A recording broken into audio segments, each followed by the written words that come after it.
Hello friends, welcome back to my channel. हाजिर हूँ एक नई लव स्टोरी लेकर। तो चलिए वीडियो को स्टार्ट करते हैं। कहानी की शुरुआत सूजी के साथ होती है। सूजी की सासू मोमो से एक झापट मारती है। तुम्हारी शादी मेरे बेटे से 3 साल पहले हुई थी, लेकिन आज तक तुम हमें एक पोता या पोती नहीं दे पाई। ये बोलकर वो उसकी रिपोर्ट उसके मुँह पर फेंकती है। चलो दफा हो जाओ मेरे घर से। चैन सूची को बोलने लग जाता है, मैंने डिवोर्स के पेपर तैयार कर लिए हैं, तुम इन पर साइन कर दो। ये उसे बोल दिए, तुम्हें अच्छे से पता है कि मैं तुम्हें बच्चा इसलिए नहीं दे पाई क्योंकि पिछले 3 सालों में तुमने एक बार भी मुझे टच ही नहीं किया। तुम मुझे ऐसे कैसे डिवोर्स दे सकते हो? चैन बोलता है, तुम भूल कैसे सकती हो? तुमने जी के साथ क्या किया था? तुम्हारी वजह से उसकी पैर की हालत खराब हो गई। तुमने वो सब कुछ मुझसे शादी करने के लिए किया था ना, इसलिए अब मैं तुमसे डिवोर्स लेना चाहता हूँ। सूजी बोलती है, मैंने तुम्हें कितनी बार कहा है कि ये सच नहीं है, लेकिन तुम्हें तो मुझ पर जरा भी यकीन ही नहीं है। चलो ठीक है, हम डिवोर्स ले लेते हैं, लेकिन 3 सालों तक जो मैंने तुम्हारा ध्यान रखा और एक अच्छी वाइफ होने की ड्यूटी निभाई, के बदले में मुझे भी तो कुछ मिलना चाहिए ना। एक बार तो तुम्हें अपने आप को मुझे सर्व करना चाहिए। वैसे भी एक नैनी को भी इतना सारा काम करने के बाद उसे अपना रिवॉर्ड मिलता है, और मैं तो तुम्हारी वाइफ हूँ। ये बोलकर वो उसके करीब आ जाती है। सीजन बोलता है, तुमने ना खुद ही मुझे प्रोवोक किया है। इसके बाद ये दोनों रोमांटिक नाइट स्पेंड कर लेते हैं। नेक्स्ट मॉर्निंग जैसे ही सीजन की नींद खुलती है तो वो देखता है सूजी तो वहाँ पर है ही नहीं, बल्कि वो उल्टा उसके लिए पैसे छोड़ कर गई है। ये पैसे हैं कल रात तुम्हारे साथ बिताने के लिए। देखकर सीजन को तो गुस्सा आ जाता है, ये लड़की मेरी बेइज्जती कर गई है। मेड आकर बता दी है, मैं सूजी सुबह सुबह ही यहाँ से निकल गई और उन्होंने कहा है कि वो वापस यहाँ पर कभी भी नहीं आएगी। चंद बोलता है, वो मेरी इस तरीके से बेइज्जती कर अपनी मर्जी से मुझे छोड़कर नहीं जा सकती है। कुछ महीने बीत जाते हैं। सूजी की डिलीवरी हो रही होती है और उसके 4 क्यूट से बच्चे होते हैं। लेकिन डॉक्टर उसे बताता है कि 2 बच्चे आपके पैदा होते ही मर गए। देखकर सूजी को बहुत ही ज्यादा बुरा लगता है, लेकिन डॉक्टर तो उसे अपने बच्चे देखने भी नहीं देता और उन दोनों बच्चों को वहाँ से भेज देता है। सीन में एक बंदा सूजी के उन दोनों बच्चों को सीजन के घर के बाहर रख देता है और अपने बॉस को कॉल कर बता देता है, मैंने आपका काम कर दिया है। के बाद वो जल्दी से डोर बेल बजाकर वहाँ से भाग जाता है। सीजन जैसे ही बाहर निकलता है तो वो अपनी नैनी को कहकर दोनों बच्चों को घर में लेने के लिए बोलता है। उन दोनों बच्चों के साथ नोट भी होता है, जिसे पढ़कर सीजन को बहुत ही ज्यादा गुस्सा आ जाता है और सोचता है वो मुझे 10 महीने पहले छोड़कर चली गई और अब उसने अपने बच्चों को भी छोड़ दिया, मैं उसे बिल्कुल भी नहीं छोड़ूंगा। उसे ना इसकी कीमत चुकानी ही पड़ेगी। 6 साल बीत जाते हैं। सूजी अपने दोनों बच्चों के साथ अब्रोड से वापस आई होती है। वो एयरपोर्ट पर लैंड करती ही अपनी कंपनी को इस बारे में कॉल कर बता देती है। उसके बाद वो अपने दोनों बच्चों को बोलती है, मुझे वॉशरूम जाना है तो तुम लोग मेरे साथ चलोगे। सूजी का बेटा बोलता है, मॉम आप हमेशा डरती हो कि हमें कोई पकड़ कर लेकर चला जाएगा, लेकिन मैं इस बार लेडीज वॉशरूम में नहीं जाऊंगा। सूजी बोलती है, ठीक है, तो फिर तुम शाव का ना अच्छे से ख्याल रखना और भारी मेरा वेट करना, ठीक है ना? मैं 5 मिनट में वापस आती हूँ। इसके बाद सूजी जैसे ही वॉशरूम से बाहर निकलती है तभी वो दोनों बच्चों को देखकर बोलती है, मैंने तुम लोगों से बोला था ना बाहर मेरा वेट करो, तो तुम लोग यहाँ पर क्या कर रहे हो? तो वो बच्चे बोलने लग जाते हैं, आंटी क्या आप हम लोगों के साथ गेम खेल रही हो? सूजी बोलती है, तुम लोग ना बार बार ये भूलने वाली एक्टिंग करना ना बंद करो। तुम लोग मेरे साथ, आज मैं तुम लोगों को ना अपनी फ्रेंड से मिलवाती हूँ। ये बाद ये दोनों बच्चे सूजी के फोन में यांग और शाओ की फोटो देखकर समझ जाते हैं, ये दोनों तो सेम हम लोगों की तरह दिख रहे हैं, यानी कि ये हमारी भी मॉम है। इसके बाद सूजी जल्दी से उन दोनों बच्चों को लेकर वहाँ से चली जाती है। यांग और शाओ बाहर बैठकर ये सब कुछ देख लेते हैं और शौक हो जाते हैं। यांग बोलता है, मॉम तो हमें छोड़कर किसी और बच्चों को अपने साथ लेकर चली गई है और वो दोनों बच्चे तो सेम हमारी तरह ही दिख रहे हैं। जरूर वो दोनों ना हमारे भाई बहन ही होंगे। शाओ बोलती है, लेकिन मॉम ने तो कहा था हमारे भाई बहन तो बचपन में ही मर गए थे। यांग बोलता है, जरूर मॉम को ना किसी ने झूठ बोला होगा और हमारे भाई बहन को यहाँ से लेकर चले गए होंगे। इस बारे में ना मॉम को भी पता नहीं होगा। चलो अब हमें ना कुछ करना होगा। ये दोनों जैसे यहाँ से जाने लगते हैं तभी गार्ड्स इन दोनों बच्चों को पकड़ लेते हैं। असिस्टेंट इन दोनों बच्चों को जल्दी से सीचन के पास लेकर आता है और बताता है, बच्चे ना मिल गए हैं। सीचन उन दोनों बच्चों पर चिल्लाने लग जाता है, आखिर तुम लोग घर छोड़कर ऐसे कैसे भाग सकते हो? ये दोनों समझ जाते हैं कि यही इन लोगों के डैडी हैं। शाओ बोलती है हमारे डैड तो बहुत ही ज्यादा हैंडसम है। यांग बोलता है तुम इनकी इतनी ज्यादा तारीफ मत करो, अगर ये सच में हमारे डैड है ना तो ये जरूर बिल्कुल भी अच्छे नहीं होंगे, तभी तो इन्होंने हमारी मॉम को छोड़ दिया और हमें भी। असिस्टेंट दोनों बच्चों को समझाने लग जाता है तुम लोगों ने ना अपने डैडी को ना गलत समझ लिया है, तुम्हारे डैडी मिस जी से शादी नहीं करने वाले हैं। दोनों बोलने लग जाते हैं डैड आप मॉम को छोड़कर किसी और से शादी करने के बारे में सोच भी कैसे सकते हो। शाओ को बोलता हुआ देखकर सीचन तो शौकी हो जाता है, बेटा क्या तुम बोलने लग गई हो, तुमने तो इस बारे में डैडी को बताया ही नहीं। के बाद शाओ और यांग समझ जाते हैं यानी कि इनकी सबसे छोटी वाली बहन बोल नहीं सकती है और ये दोनों तो डर जाते हैं कहीं हमारा सीक्रेट रिवील न हो जाए। सीचन बोलता 2 साल पहले तुम्हारा एक्सीडेंट हो गया था, तब से मैं डर गया था कि तुम कभी बोल ही नहीं पाओगी और अब मैं बहुत ही ज्यादा खुश हूँ कि तुम बोल पा रही हो। शाओ तो जल्दी से अपना मुंह बंद कर यांग के पीछे छुपने लग जाती है। असिस्टेंट बोलता है बॉस शायद ये अभी पूरी तरीके से बोल नहीं पा रही है। दूसरी तरफ सूजी को दिखाया जाता है वो अपने दोनों बच्चों को लेकर अपनी फ्रेंड्स जिया से मिलने के लिए एक रेस्टोरेंट में आ जाती है।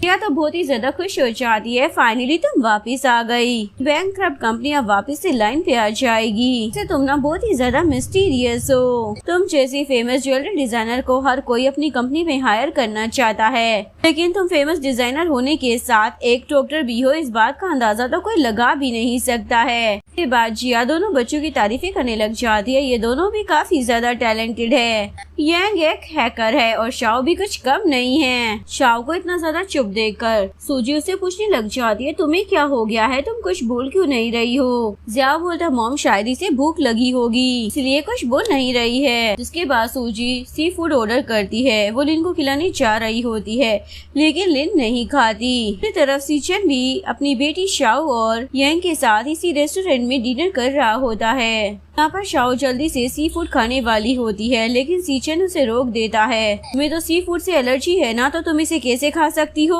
जानता हूँ कि तुम अपने डैड से गुस्सा हो लेकिन तुम्हें ऐसा नहीं करना चाहिए। तो वो सी फूड को उससे दूर कर देता है और सोचती है ये तो मेरा फेवरेट फूड है और डैड मुझे दे नहीं रहे हैं। अभी सीचन को जी का कॉल आता है, वो उसे पूछने लग जाती है क्या तुम्हें बच्चे मिल गए हैं या फिर मैं उन्हें ढूंढने में तुम्हारी हेल्प करूँ।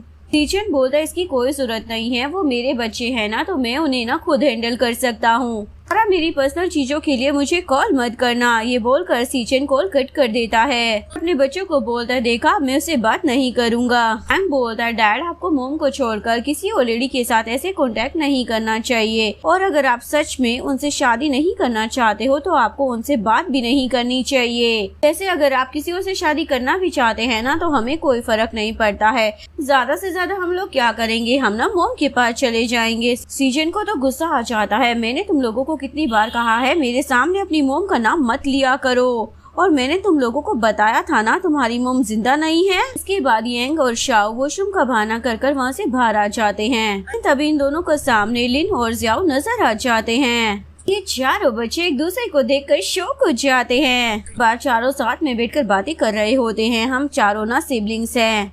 ये लोग सोचते हैं हमें ना मॉम डैड दोनों चाहिए, इसलिए हम एक दूसरे की जगह बदलेंगे, मॉम डैड को मिलाने में हेल्प करेंगे कि इन लोगों की फैमिली एक हो सके। चारों भाई बहन में सबसे बड़ा यांग होता है, वो इन लोगों को बोलता है हम लोगों को ना मॉम और डैड को ना एक दूसरे के बारे में पता भी नहीं लगने देना है, नहीं तो मॉम और डैड एक दूसरे से हमारी कस्टडी के लिए फाइट करेंगे।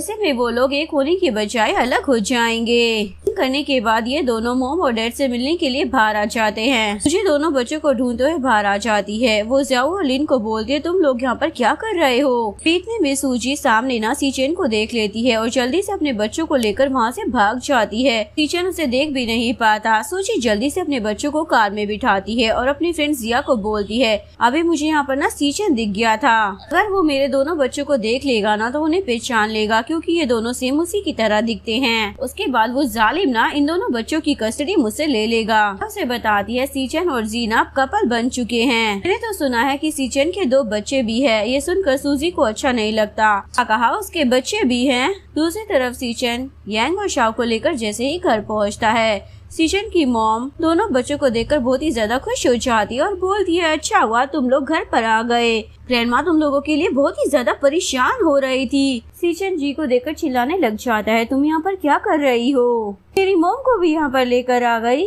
जेन की मोम उस पर चिल्लाने लग जाती है, तुम ना जी को कुछ भी मत कहोगे, और वैसे भी कब तक तुम दोनों बच्चों को अकेले संभाल पाओगे। देखो मैं चाहती हूँ कि तुम जल्दी से ना जी से शादी कर लो। तभी यंग और शाओ बोलने लग जाते हैं, बिल्कुल भी नहीं, डैड किसी से शादी नहीं करेंगे। जी तो बहुत ही ज्यादा गुस्सा हो जाती है। उसे देखकर यंग सोचता है, लगता है ये वही खराब लेडी है जो हमारे डैड के पीछे पड़ी हुई है। इनकी वजह से मेरी मोम को इतना कुछ झेलना पड़ा। तभी जी बोलती है, मॉम कोई बात नहीं, अगर अभी बच्चे नहीं चाहते हैं तो सीचन और मैं कभी और शादी कर लेंगे। मैं दोनों बच्चों के लिए और वेट कर सकती हूँ। सीचन की मोम उसे बोलती है, आशा तुम पार्टी में जाने वाले हो ना, तो जी को भी अपने साथ लेकर जाना। वहाँ पर वो मिस्टीरियस डॉक्टर भी आने वाली है जो कि अब्रोड से वापस आ गई है। मैंने सुना है वो बहुत ही अच्छी डॉक्टर है, तो जरूर जी का पैर ठीक हो जाएगा। लेकिन सीचन तो अपनी मोम की बात मान ही नहीं रहा होता। मोम बोलती है, भूलो मत, उस सूजी की वजह से ही आज इसके पैर की ये हालत हुई है, क्योंकि उसने इसे धकेल दिया था।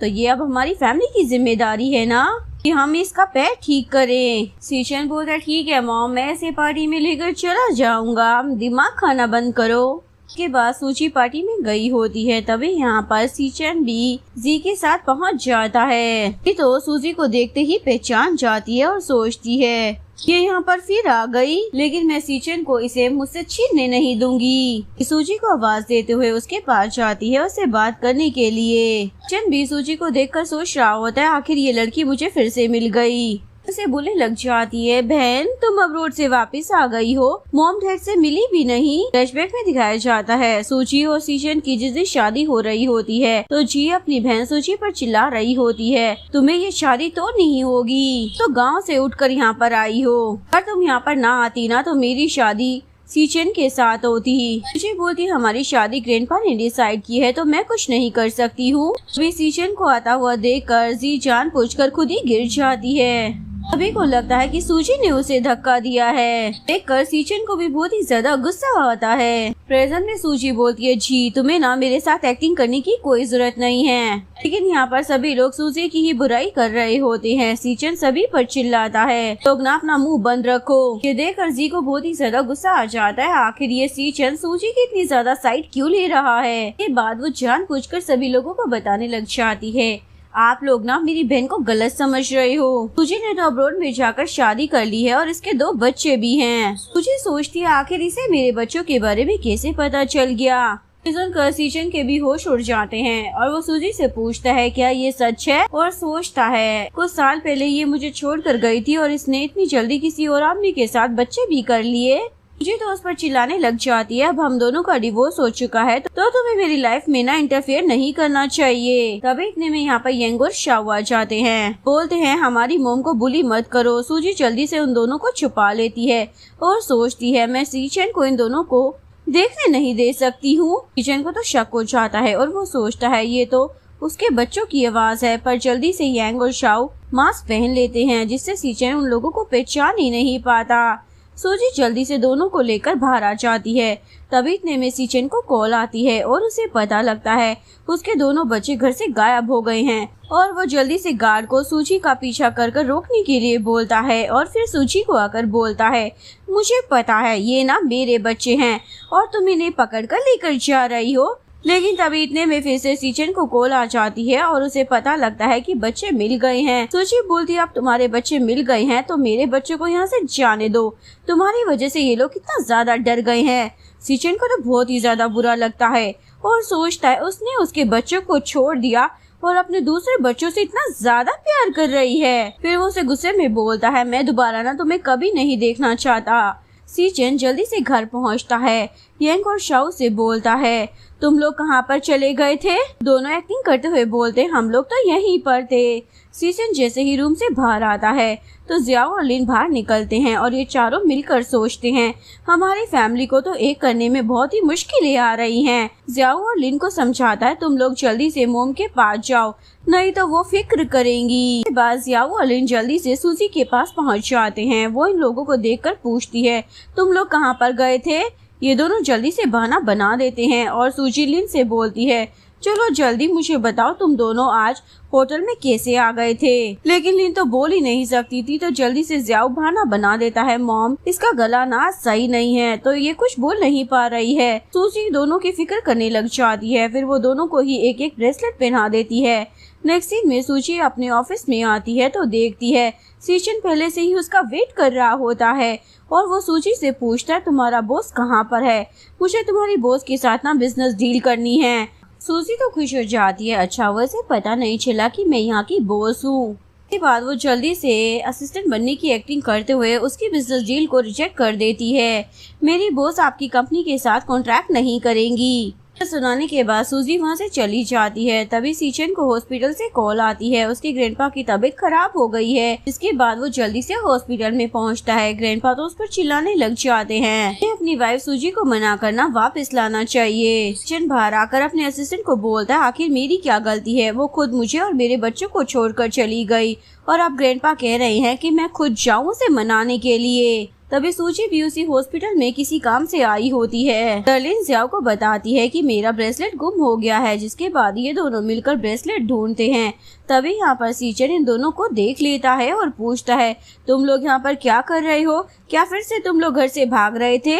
लिन जल्दी से पेपर पर लिख के सीचन को दिखाती है, डैडी मुझे ग्रैंडपा से मिलने आना था और भाई मुझे लेकर आया है। तो सीचन बोलता है हाँ तुम लोग बाहर खेलने के लिए आ सकते हो, लेकिन अपने साथ बॉडीगार्ड लाना होगा। इसके बाद सीचन उन दोनों को अपने साथ घर लेकर जाने लगता है और ज़ियाओ जल्दी से यंग को मैसेज कर बता देता है कि डैड उन दोनों को घर लेकर आ रहे हैं। दूसरी तरफ यंग और शाओ जो कि सीचन के घर पर होते हैं, उन लोगों को जबरदस्ती पेंटिंग करना पड़ रहा होता है, क्योंकि ज़ियाओ और लिन को रोज पेंटिंग की क्लास लेनी पड़ती थी। पर ये दोनों तो हैकर बच्चे होते हैं और ये दोनों बच्चे कंप्यूटर मिस कर रहे थे। तभी इतने में यंग ज़ियाओ का मैसेज देखता है और शाओ को बताता है वो दोनों पकड़े गए। अब डैड ना उन दोनों को यहीं पर लेकर आ रहे हैं, तो हमें जल्दी से छुपना होगा। ये दोनों मेड से बचते हुए घर से बाहर आ जाते हैं। तभी सीचन चाओ और लिन को लेकर घर में पहुंच जाता है और यंग और शाओ ये सब कुछ छुप कर देख रहे होते हैं। ये दोनों डिसाइड करते हैं कि हमें ना मोम के पास जाना चाहिए, वरना वो हमारी फिक्र करेगी। जिसके बाद ये दोनों जल्दी से हॉस्पिटल पहुंचते हैं। सूजी इन दोनों को देखकर चिल्लाती है तुम लोग कहाँ पर चले गए थे। इसके बाद सूजी उन दोनों को घर लेकर आ जाती है। दूसरी तरफ लिन को काफी तेज बुखार हो जाता है। वो बोलती है डैड मुझे ना मोम चाहिए। ये सुनकर सीचन और ज़ियाओ शॉक हो जाते हैं। ज़ियाओ सोचता है मैं डैड को पता नहीं लगने दे सकता कि हम दोनों मोम से मिल चुके हैं। आंटी बोलने लग जाती है कि अब तुम ना बच्चे पर चिल्लाना मत, वो अभी बुखार में है इसीलिए वो अपनी मोम को इतना ज्यादा याद कर रही है। अभी सीचन लिन के हाथ में ब्रेसलेट देख लेता है और पूछता है आखिर ये क्या है। सीजन ज़ियाओ के हाथ में सेम ब्रेसलेट देखकर पूछता है ओह तो तुम्हारे हाथ में भी है। ज़ियाओ जल्दी से बहाना बना देता है डैड मैंने ये ना बहन के लिए खरीदा था। वहाँ पर सीचन की मोम और जी दोनों आ जाते हैं। सीचन की मोम को तो अपनी पोती की फिक्र हो रही होती है, पता नहीं इसे इतनी तेज बुखार कैसे हो गया। जी भी लिन की ना केयर करने की एक्टिंग कर रही होती है, लेकिन लिन अपना फेस दूसरी तरफ कर लेती है। ज़ियाओ बोलता आंटी आपको पता है ना मेरी बहन को इतनी ज्यादा परफ्यूम की स्मेल बिल्कुल भी पसंद नहीं है। इसके बाद सीचन की मोम अपने बेटे को बात करने के लिए बाहर लेकर आ जाती है और उसे बोलती है मैंने सुना है कि सूजी वापस आ गई है। सीचन बोलता है अच्छा तो आप सूजी की वजह से यहाँ पर मुझसे मिलने के लिए आई हैं। मोम बोलती है मुझे ना सब पता है, तुम मुझसे मिलने के लिए कंपनी में भी गए थे। दोनों का ना डिवोर्स हो चुका है इसलिए अब तुम्हें उसे भूल जाना चाहिए। कहीं ऐसा तो नहीं है कि तुम सोच रहे हो कि तुम वो सूजी से वापस शादी करोगे। सीचन बोलता है मॉम आखिर आप ये क्या सोच रही हो, मैं बस उसकी कंपनी में ना प्रोजेक्ट की डील करने के लिए गया था और कुछ भी नहीं है। मॉम बोलती है मुझे ना कोई फर्क नहीं पड़ता कि तुम क्या सोच रही हो, चाहे जो मर्जी हो जाए, लेकिन मैं तुम्हें दोबारा उस सूजी से शादी नहीं करने दूंगी। भूल के सीख सकते हो कि वो कैसी लड़की थी, जी को धक्का मारकर उसके पैर की हालत खराब कर दी थी। वो अपने दोनों बच्चों को भी छोड़कर चली गई थी। जैसी लड़की को तो मैं वापस अपने घर में इस जन्म में तो कभी नहीं लेने वाली। देखो जरा जी कितनी अच्छी है, ऊपर से वो कितनी ज्यादा इनोसेंट भी है। इतना सब होने के बावजूद भी उसने अब तक तुम्हें सपोर्ट किया है। मुझे तो लगता है तुम्हें ना उसे ही अपनी पत्नी बनाना चाहिए। टीचर बोलता है मॉम आपको मेरी और जी की ना फिक्र करने की कोई जरूरत नहीं है, मेरे पास खुद का प्लान है। मॉम बोलती है नहीं तुम अपनी और जी की शादी को अब और ऐसे टाल नहीं सकते हो। इसी वक्त की अपनी और जी की शादी की डेट को फिक्स करना होगा, और अगर तुम नहीं करोगे ना तो मैं खुद ही जी के घर जाऊंगी और तुम दोनों की एंगेजमेंट तय कर आ जाऊंगी। सीजन बोलता है, मॉम आपको मेरी शादी में ना इंटरफेयर करने की कोई जरूरत नहीं है, मैं किससे शादी करूंगा ये डिसीजन मेरा होगा, आपका नहीं। ये बोलकर वो जैसे ही रूम से बाहर निकलता है तो सामने जी खड़ी होती है। जी को तो बहुत ही ज्यादा गुस्सा आ जाता है। ये सब कुछ न वो सूजी की वजह से हो रहा है, पता नहीं वो वापस क्यों आ गई है। उसने तो मुझे पहचानने से भी मना कर दिया है, देखो जरा मैं उसके साथ क्या करती हूँ। सीन में सूजी अपने ऑफिस में होती है, तभी उसे स्टाफ की कॉल आ जाती है और उसे बताते हैं कि आपसे कोई मिलने के लिए आया है। सूजी सोचने लग जाती है कहीं सीजन फिर से वापस तो नहीं आ गया है ना मुझे परेशान करने के लिए। के बाद जैसे ही वो वहाँ से बाहर निकलती है तो वो देखती है यहाँ पर उसकी मोम उसे मिलने के लिए आई है, और वो सूजी को देखते ही उसे एक चाटा लगा देती है। उसे सुनाती है, तुम अब्रोड से वापस आ गई लेकिन तुमसे एक बार घर नहीं आया गया। सूजी बोलती है, आप बोल कैसे सकती हो मॉम, आपने खुद ही मुझे अपने घर से निकाला था। जब मुझे आपकी सबसे ज्यादा जरूरत थी तो आपने मुझे सपोर्ट नहीं किया। फिर आप यहाँ पर क्या करने के लिए आई हो?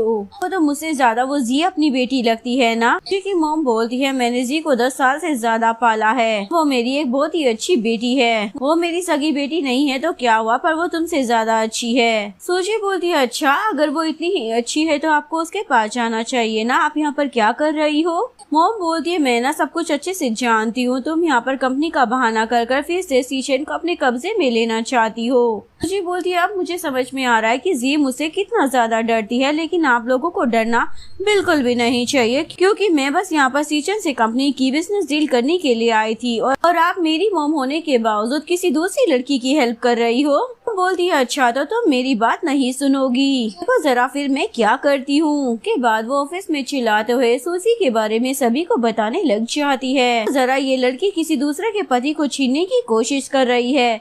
सूजी तो अपनी मोम की सारी हरकतें देखकर काफी ज्यादा शौक हो जाती है और उन पर चिल्लाती है। इसके बाद स्टाफ सूजी की मोम को पकड़कर वहाँ से लेकर चले जाते हैं, जिसके बाद सूजी बहुत ही ज्यादा अपसेट हो जाती है और वो याद करती है जब वो विलेज से वापस अपने घर पर रहने के लिए आई थी, तब उसकी मोम ने लिन को अडॉप्ट कर लिया था और वो उसकी काफी केयर भी करती थी। सूजी के ऊपर झूठा इल्जाम लगा देती है, और सूजी की मॉम भी अपनी बेटी पर बिलीव नहीं करती थी, बल्कि वो जी पर ही बिलीव करती थी। जिसके बाद वो सूजी को ही डांटने लग जाती थी और जी की काफी ज्यादा केयर किया करती थी। सूजी इन सारी बातों को याद कर बहुत ही ज्यादा अपसेट हो जाती है, तो सोचती है आखिर वो मेरी सगी मॉम होने के बावजूद मुझे ही हर्ट करने के बारे में क्यों सोचती रहती है, और वो जी से इतना ज्यादा प्यार क्यों करती है। वो बारिश में ऐसे ही भीग रही होती है, तभी अचानक से वो बेहोश होकर गिरने वाली होती है, लेकिन तभी सीजन वहाँ पर टपक पड़ता है और वो सूजी को गिरने से बचा लेता है। उसके बाद वो उसे अपने घर लेकर आ जाता है और अपने पर्सनल डॉक्टर से उसका ट्रीटमेंट करवाता है।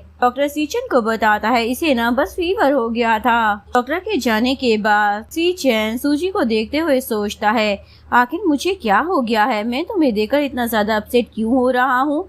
मुझे तो बस तुम पर गुस्सा आना चाहिए क्योंकि तुम दोनों बच्चों को छोड़कर चली गई थी। तभी अचानक से सूजी की नींद खुल जाती है और वो सीजन को देखकर पूछने लग जाती है, आखिर मैं यहाँ पर क्या कर रही हूँ। के बाद वो उठने की कोशिश करती है और सीजन उसकी हेल्प करता है, उसे बोलती है मुझे ना टच मत करो, लेकिन अपने कपड़े बदले हुए देखकर उस पर चिल्लाने लग जाती है। सीजन उसे बताता है ज्यादा ना खुश होने की जरूरत नहीं है, ये कपड़े ना मेरी मेड ने चेंज किए हैं, वैसे भी तुम्हारी ही गलती थी, तुम रोड पर ऐसे कैसे बेहोश हो सकती हो, ये अपना ख्याल रखना चाहिए।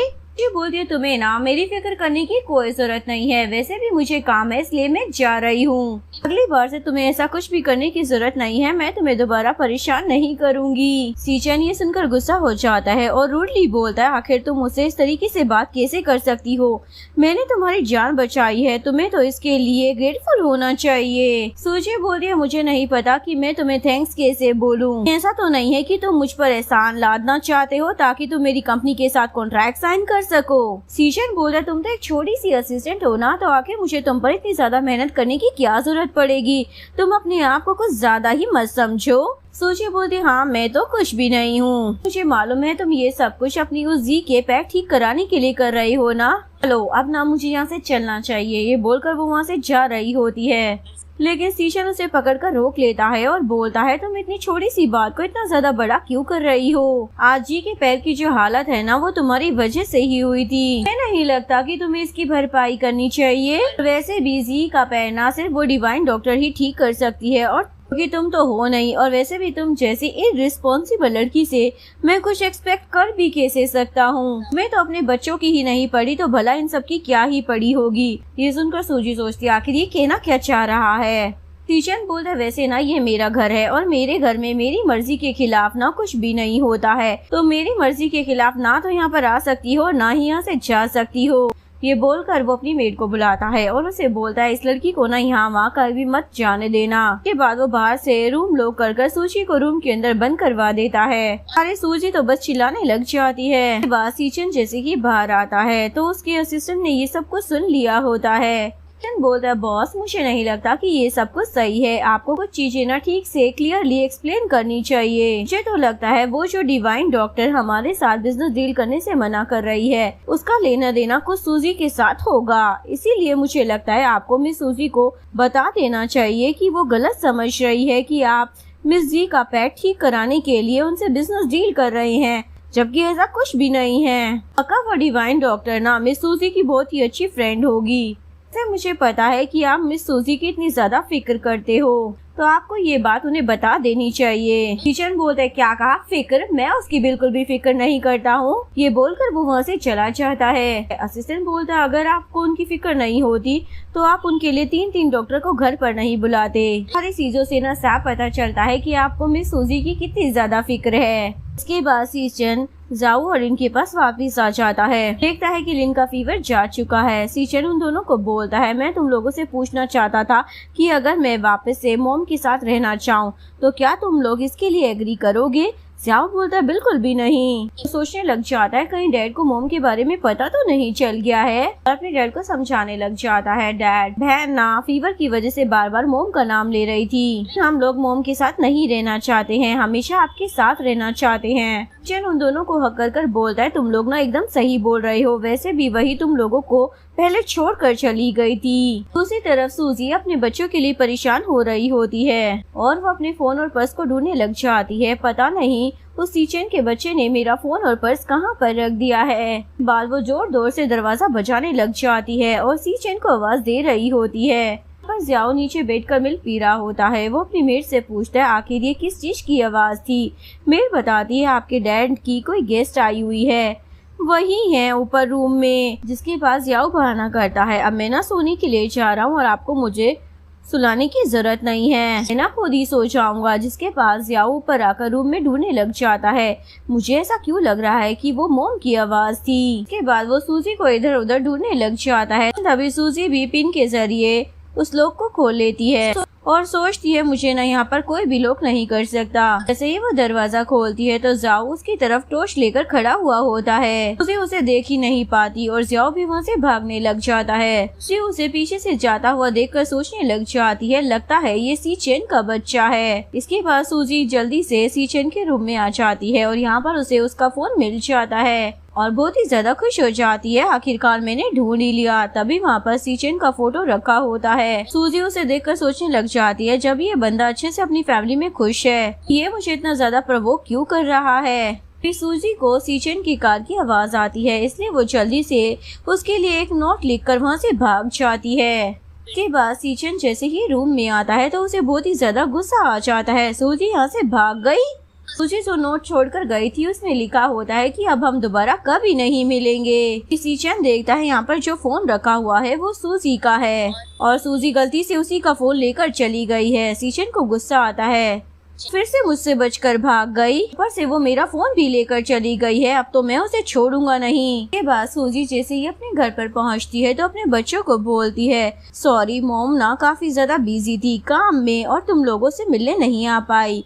यांग बोलता मॉम परेशान मत हो, हम लोग आपकी फिक्र नहीं कर रहे थे क्योंकि हमें पता था आप काम में काफी ज्यादा बिजी होंगी। और फिर सोचने लग जाता है ज़ाओ ने तो मुझे पहले ही मैसेज कर बता दिया था कि आप डैड के घर पर थी, आखिर हम कैसे आपकी फिक्र करते।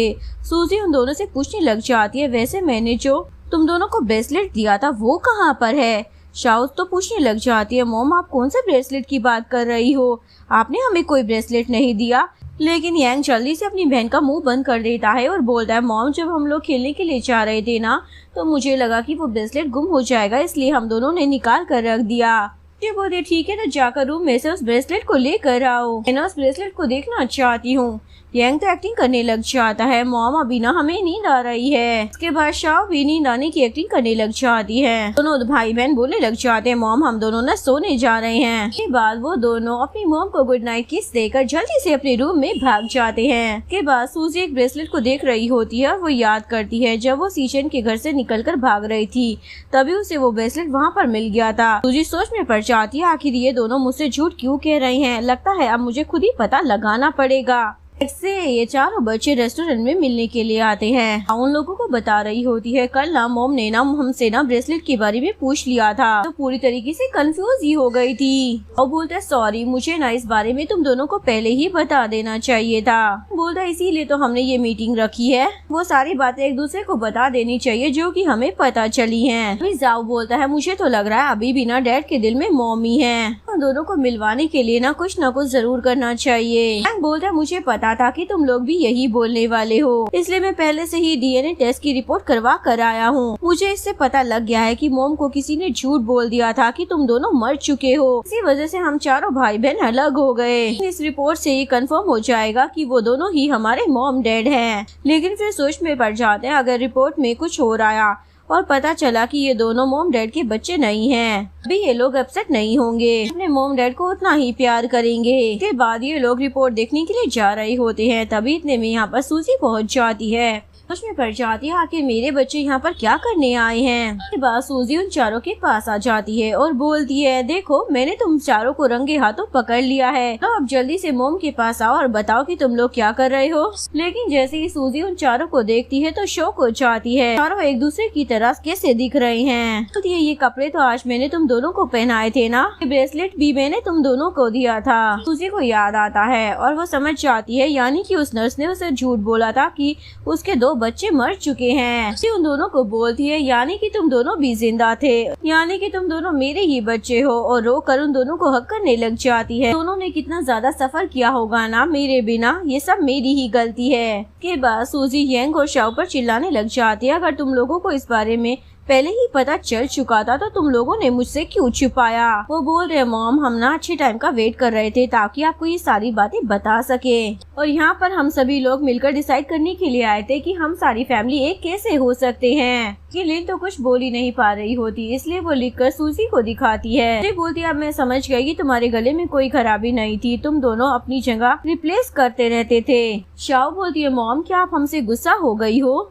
सूजी बोलती है, आखिर मैं अपने बच्चों से गुस्सा कैसे हो सकती हूँ। और लिन को बोलती है, तुम फिक्र मत करो, देखना एक दिन मैं तुम्हें जरूर ठीक कर रहूंगी। के बाद सूजी भी उन लोगों के साथ बैठ जाती है और पूछती है, चलो अब मुझे बताओ कि यहाँ पर क्या चल रहा था। के बाद यांग ज़ियाओ और लिन के बारे में सूजी को बताता है। सभी एयरपोर्ट पर पहली बार मिले थे, समझ जाती है, यानी कि उसी दिन ये सब एक्सचेंज हो गए थे। सूजी ये जान कर शौक हो जाती है कि इन लोगों का डैडी और कोई नहीं बल्कि सीचन ही है। सीचन के बच्चे और कोई नहीं बल्कि उसी के ही बच्चे हैं। सूजी को तो गुस्सा आ जाता है, यानी उस टीचर ने मुझसे बहुत झूठ बोले हैं। डॉक्टर को बोलकर मुझे ये कहलवाया कि मेरे बच्चे मर चुके हैं और चुपके से तुम दोनों को लेकर चला गया।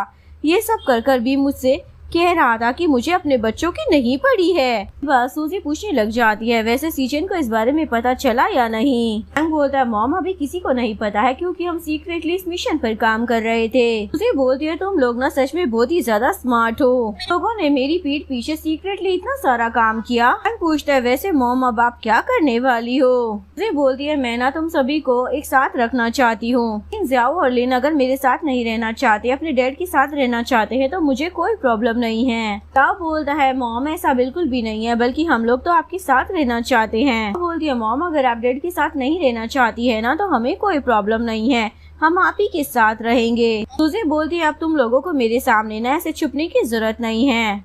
सीचन तुम लोगों को मुझसे छीनने की कोशिश करेगा ना तो मैं भी कस्टडी के लिए हार नहीं मानूंगी। बच्चे बोलने लग जाते हैं, मॉम कैसा होगा अगर आप डैड को माफ कर दो, अगर आप दोनों साथ में हो जाओगे तो कितना अच्छा रहेगा ना। मॉम ऐसे कर लो ना। सूजी उन लोगों की बातें सुनकर शॉक हो जाती है और बोलती है मेरी और तुम्हारे डैड के बीच में जो लड़ाई है ना वो बहुत ही बड़ी है। अगर मैं ऐसा करना भी चाहूँ ना तो तुम्हारा डैड ना ऐसा बिल्कुल भी नहीं चाहेगा। के बाद सूजी मन में सोचने लग जाती है अब सीचन के पास ये है तो भला वो मेरे पास वापस क्यों आएगा। बस सभी लोग बोलने लग जाते हैं मॉम अगर आप हमारी बात नहीं मानोगी तो जियाओ और लिन को जी को ही अपनी मॉम बनाना पड़ेगा और वो लोग उसे ही मॉम कहेंगे तो क्या आपको अच्छा लगेगा। जी बोलती है आखिर तुम मेरे बच्चे हो तो भला तुम किसी और लड़की को अपनी मॉम क्यों कहोगे। तो बोलते हैं तभी तो मॉम हम लोग बोल रहे हैं ना हमारी फैमिली को एक करने के लिए आपको भी थोड़ा सा सेक्रीफाइस करना पड़ेगा कि डैड को माफ करना पड़ेगा। ये बोलती है ठीक है मैं तुम लोगों के लिए एक बार जरूर कोशिश करूंगी लेकिन अगर सीचन और मैं साथ में नहीं हुए तो क्या उसके बावजूद भी तुम मेरे साथ रहोगे। वो लोग हाँ बोल देते हैं। सूची बोलती है ठीक है फिर मैं तुम लोगों के लिए उस सीचन से बात करने के लिए तैयार हूँ। सीचन के मोबाइल फोन पर रिंग बजने लग जाती है और सूची देखती है ये उसका फोन नहीं है। तभी वो कॉल उठाती है। कॉल पर कोई और नहीं बल्कि सीचन ही होता है। वो बोलता है फाइनली तुमने मेरा फोन उठा लिया। सूजी उस पर चिल्लाने लग जाती है अगर कल तुमने मुझे ऐसे लॉक ना किया होता ना मैं तुम्हारा फोन कभी भी गलती से ना लेकर आती। तभी बच्चे इशारा करने लग जाते हैं मॉम आप डैड पर ऐसे मत चिल्लाओ। चंद बोलता है तुम जब भी फ्री होगी ना तो मुझे बता देना क्योंकि मुझे कंपनी की कॉर्पोरेशन के लिए ना तुमसे कुछ जरूरी बात करनी है। इसके बाद असिस्टेंट सूजी को बताने लग जाता है हम लोग आपसे बात करना चाहते थे कि आपको कोई गलतफहमी ना हो कि हम ये बिजनेस डील मिस जी का पैर ठीक कराने के लिए नहीं कर रहे हैं। सूजी बोलती है ये तुम कह रहे हो या फिर ये सीचन कह रहा है। सीचन बोलता है बॉस जो भी बोल रहे हैं मैं वही मैसेज आप तक पहुंचा रहा हूँ। सूची भी मान जाती है ठीक है तो मैं कॉन्ट्रैक्ट तैयार कर भिजवा दूंगी। चैन बोलता है रुको जरा मुझे तुमसे एक और बात करनी थी। देखो मेरा फोन बहुत ही ज्यादा महंगा है तो तुम जल्दी से उसे लौटा देना। सूजी को गुस्सा आ जाता है मुझे पता है और वो कॉल कट कर देती है। इसके बाद सूजी इन सभी को बोलती है चलो अब हम काम की बात करते हैं। नेक्स्ट सीन में सूजी सीचन से मिलने के लिए डिनर पर आई होती है और वो उसका इंतजार करते हुए सोच रही होती है मैंने कभी नहीं सोचा था कि मैं दोबारा कभी सीचन से मिलूंगी। देखो आज मैं कैसे उसका इंतजार कर रही हूँ उसके साथ डिनर करने के लिए। ये कितना ज्यादा अजीब है ना। तभी सीचन वहाँ पर पहुँच जाता है और बोलता है मैं ट्रैफिक की वजह से ना लेट हो गया था और तुम इतनी जल्दी गुस्सा हो गई। तुझे बोलती है मुझे तो लगा था तुम यहाँ पर आने ही वाले नहीं हो। इसके बाद वो कॉन्ट्रैक्ट पेपर और फोन देने लग जाती है। जल्दी से इस कॉन्ट्रैक्ट पर साइन कर दो उसके बाद मैं यहाँ से चली जाऊंगी। चंद बोलता है पहले मैं खाना खाऊंगा उसी के बाद मैं साइन करूंगा। बोलती है ठीक है तो पहले तुम खा लो मैं तुम्हारा इंतजार कर लेती हूँ। सीचन बोलता नहीं तुम्हें भी मेरे साथ खाना पड़ेगा। तो सूजी को उसकी बात माननी पड़ती है। वो खाना खाने लग जाती है। सीचन बोलते है क्या तुम्हें याद है ये डिश तुम्हें कितनी ज्यादा पसंद होती थी। तुम हमेशा ही इस डिश को बनाया करती थी। सूजी को ये याद कर बहुत ही ज्यादा गुस्सा आ जाता है और बोलती है अगर तुम्हें पुरानी चीजों को याद करना है ना तो मैं यहाँ से जा रही हूँ और वहाँ से जाने लगती है। लेकिन तभी सीचन उसे रोकता है और बोलता है तुम्हारी कंपनी के साथ कॉन्ट्रैक्ट करने के लिए मैंने इतनी ज्यादा सिंसियरिटी दिखा रहा हूँ तो तुम कम से कम मेरे साथ खाना तो खा ही सकती हो ना। तो सूजी मान जाती है लेकिन हम दोनों की रिलेशनशिप बहुत ही ज्यादा डिफिकल्ट रही है इसलिए मुझे ये सही नहीं लगा। सीचन बोलता तुम्हें ना ज्यादा सोचने की जरूरत नहीं है हम बस खाना खा रहे हैं और कुछ भी नहीं। वैसे भी क्या तुम्हें तुम्हारा फोन नहीं चाहिए। सूजी बोलती लाओ मुझे मेरा फोन वापस दो।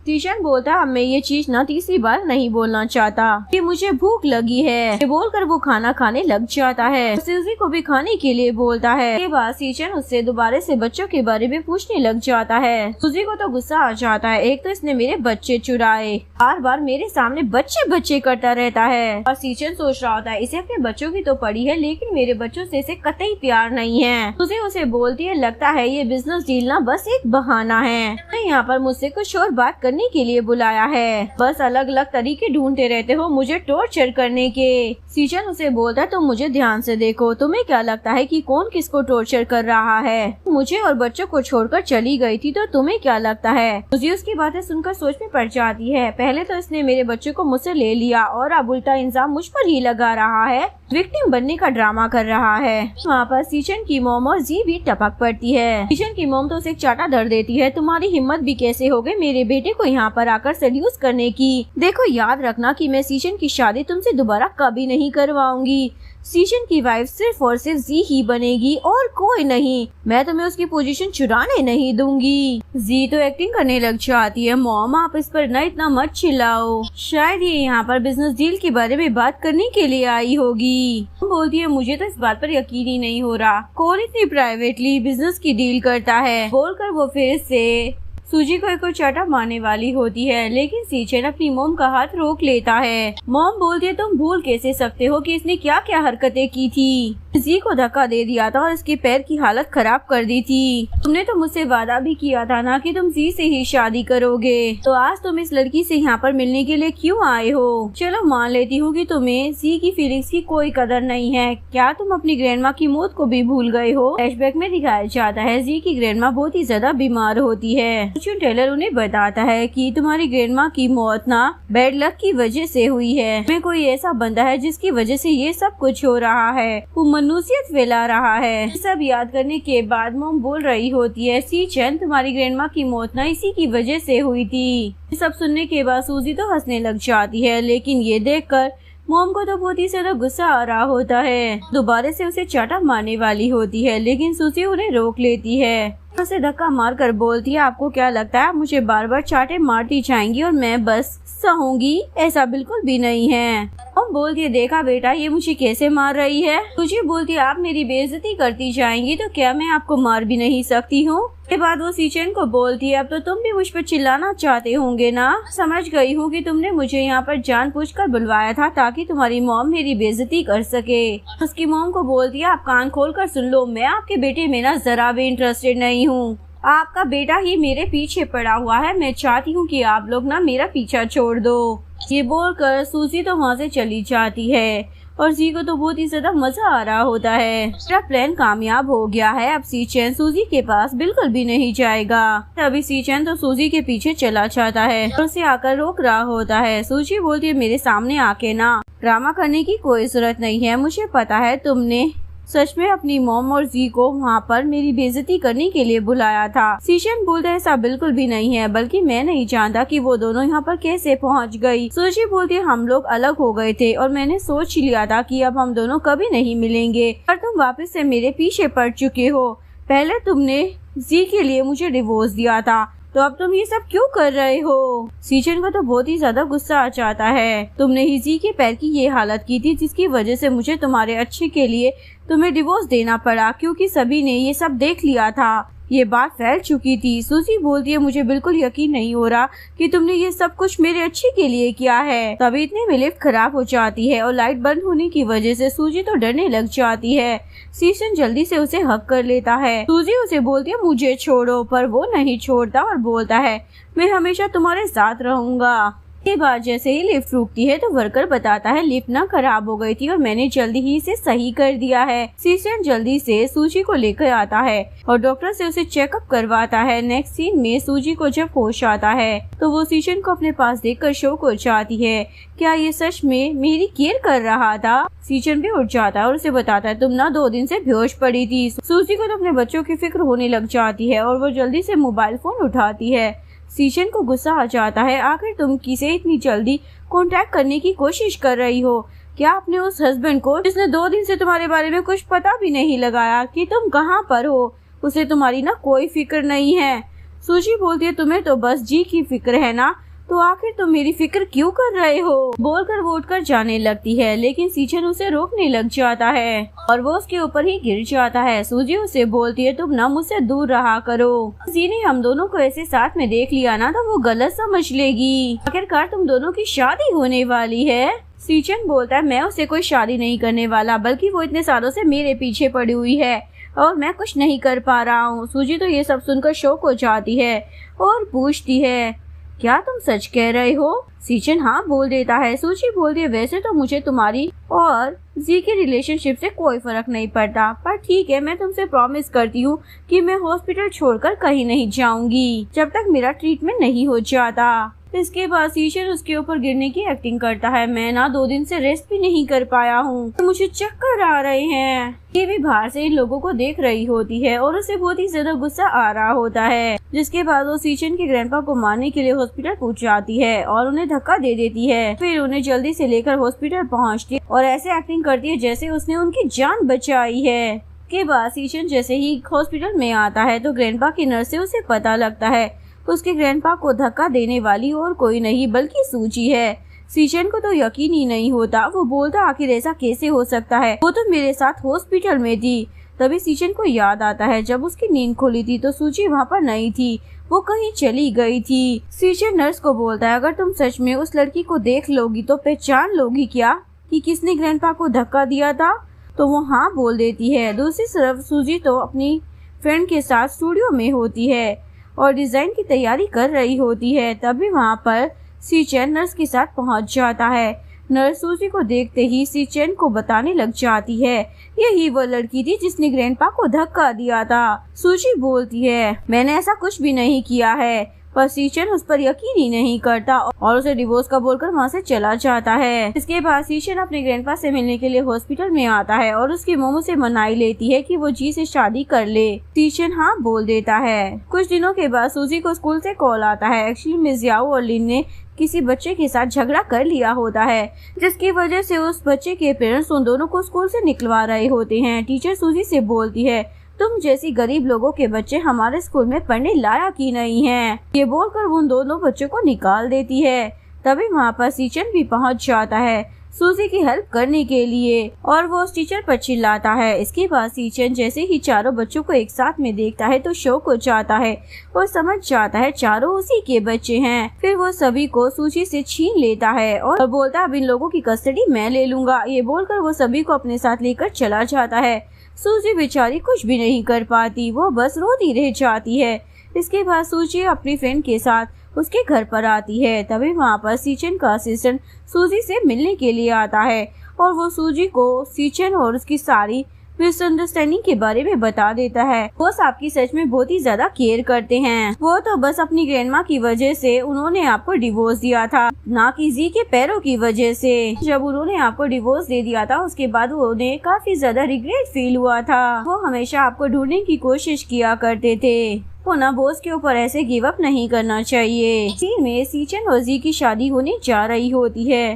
तभी वहाँ पर सूजी पहुँच जाती है। चारों बच्चे उसे बोलते हैं मॉम आप फाइनली यहाँ पर पहुँच ही गई। सूजी की मॉम और सीचन की मॉम दोनों ही सूजी पर चिल्लाने लग जाती है आखिर तुम यहाँ पर क्या कर रही हो। ये लोग गार्ड्स को बोलकर सूजी को पकड़ने के लिए बोल देते हैं। सूजी उन दोनों गार्ड्स को इंजेक्शन से बेहोश कर देती है। तो वो जी को बोलती है अब तक तुमने मेरे ऊपर ना बहुत ही सारे झूठे इल्जाम लगाए हैं, लेकिन अब मैं कुछ भी नहीं सहने वाली। इसके बाद सूजी सभी को असलियत दिखाने के लिए वो वीडियो दिखाती है। वहाँ पर सीशन के ग्रैंडपा आ जाते हैं और वो सूजी को इस शादी से दूर रहने के लिए बोलते हैं। बोलती है ग्रैंडपा मैंने आपको धक्का नहीं दिया था और मैं ऐसा कर भी कैसे सकती हूँ। बोलती है वो तो अच्छा हुआ कि मुझे ये वीडियो मिल गया, वरना मैं अपनी सच्चाई सभी के सामने कभी प्रूफ कर ही नहीं पाती। ये बाजी के बारे में सभी को पता चल जाता है, लेकिन फिर भी वो बोलती है ग्रैंडपा को तो तुमने ही धक्का दिया था ना, आखिर इस वजह से सीचन ना तुम्हें कभी माफ नहीं करे। सभी सूजी की फ्रेंड और असिस्टेंट मिलकर जी के ऊपर कुछ गिराने की कोशिश करते हैं ताकि वो भाग कर दिखाए। जैसे ही जी भागती है तो सभी को पता लग जाता है कि उसका पैर पूरा ठीक है। सूजी सभी को बताती है ग्रैंडपा को जिसने मारने की कोशिश की थी ना वो और कोई नहीं बल्कि जी ही थी। तभी ग्रैंडपा बताते हैं मैं तो बस एक्टिंग कर रहा था, मुझे पूरा बिलीव था कि सूजी ने मेरे साथ ऐसा कुछ भी नहीं किया होगा। यहाँ पर सूजी की हेल्प करने के लिए आया था, पर ये खुद ही ज्यादा इतनी स्मार्ट है कि इसने सारी सच्चाई अकेले ही पता लगा ली। ग्रैंडपा अपनी नर्स को वहाँ पर बुलाते हैं जो कि सारा सच सबको बता देती है कि जी ने उसे पैसे दिए थे झूठ बोलने के लिए। टीचर ये सारा सच जानने के बाद गार्ड को बुलाता है और जी को अरेस्ट करवा देता है। के बाद वो सभी गेस्ट को वहाँ से जाने के लिए बोल देता है कि अब ये शादी अब नहीं होने वाली। सूजी अपनी ड्रेस उतार कर अपनी वेडिंग ड्रेस सभी को दिखाती है, उसे प्रपोज करने लग जाती है। अभी तक ना हम दोनों के बीच में बहुत सारी मिसअंडरस्टैंडिंग थी, क्या फिर से तुम मुझसे शादी करना चाहोगे? सीजन बोलता है ये तुम क्या बकवास कर रही हो, ये सारी तो मेरी लाइंस थी ना, तुम कैसे चुरा सकती हो? जी तो शौक हो जाती है क्या सच में मजाक कर रहे हो? सीजन उसे डिवोर्स एग्रीमेंट दिखाकर बोलता है मैंने कभी इस पर साइन किया ही नहीं था। यानी कि हम दोनों की शादी कभी टूटी ही नहीं थी। जिसके बाद वो उसे रिंग पहना देता है। दोनों किस करने लग जाते हैं। ये देखकर चारों बच्चे तो बहुत ही ज्यादा खुश हो जाते हैं और यहीं पर इस कहानी का डी एंड हो जाता है। अगर आपको वीडियो अच्छी लगी हो तो प्लीज वीडियो को लाइक करें, चैनल को सब्सक्राइब करें, न्यू अपडेट्स के लिए बेल आइकन का बटन प्रेस करें। मिलते हैं नेक्स्ट वीडियो के साथ, तब तक के लिए सारांगे, बाय बाय।